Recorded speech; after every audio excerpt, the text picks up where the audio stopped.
Les maths avec Ina et Ruben. Salut les amis! Aujourd'hui, Anne-Claire, elle va nous montrer comment on peut additionner des fractions qui n'ont pas le même dénominateur. Oh! Mais je croyais que c'était pas possible. Ben ouais, mais enfin je crois que d'abord, il faut les régler avec le même dénominateur, je crois. C'est ça en fait. Ah! Allez, à tout à l'heure! Et oui, et commençons par cet exemple où ici la réglette orange représente notre unité. On voit qu'ici l'unité ou le tout a été divisé en 10 parties égales, donc chacune d'entre elles représente 1/10 d'unité ou du tout. Et ici, le tout a été divisé en 5 parties égales, donc chaque partie représente 1/5. Donc on voit que si on veut additionner des cinquièmes et des dixièmes, on va pouvoir remplacer les cinquièmes par 2/10.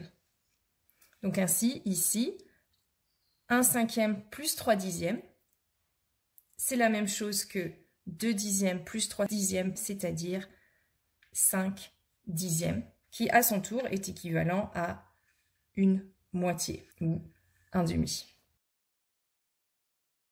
Dans cet exemple ici, notre unité a été divisée en 2 moitiés, chacune d'elles est donc un demi, et ici, chaque demi a été de nouveau divisé en 2, et donc chacune des parties ici est 1/4 de notre unité ou de notre tout.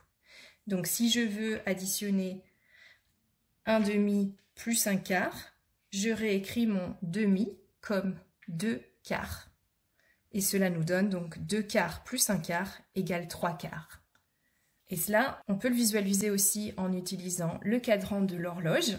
Et par exemple, on pourrait imaginer qu'on dise « Je suis allée à la piscine, pendant un quart d'heure, j'ai fait de la brasse, et puis pendant une demi-heure, j'ai fait du crawl. » Donc en tout, j'ai nagé un quart d'heure plus une demi-heure égale 3 quarts d'heure.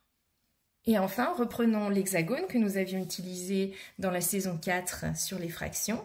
On peut le partager en 2 moitiés, ou bien en 3/3, ou encore en 6/6. Et regardons maintenant l'addition. 1/2 plus 1/3. Donc on voit qu'ici, on ne peut pas exprimer la plus grande fraction, donc ici le 1/2, comme un nombre de l'autre, parce que 2/3, c'est plus grand que 1/2.